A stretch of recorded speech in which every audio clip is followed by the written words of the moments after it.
enlargement of the thyroid gland leads to goiter. This condition causes painless swelling at the base of the neck. Other symptoms of goiter include excessive cough, difficulty in swallowing and breathing, as well as restrictive and pressing feeling in the throat. The person's voice may also become rough. The primary cause of this condition is iodine deficiency. However, the condition may also arise if the thyroid gland gets inflamed due to any other reason. In Ayurveda, there are a few home remedies that are helpful in treating this condition.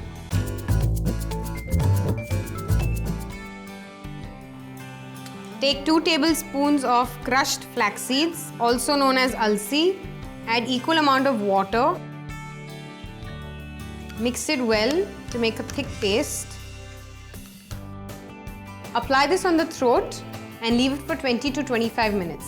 After which, wash it off with water and dry it with a clean piece of cloth. Take a handful of crushed sorrel leaves, also known as ambadi leaves. Add 2 tablespoons of olive oil.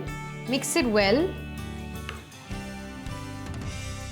Apply this paste on the swelling and make sure the body is in a lying down position to prevent the paste from dripping. Leave it as it is for about 15 minutes and then wash it off. Dandelion leaves are effective in treating goiter.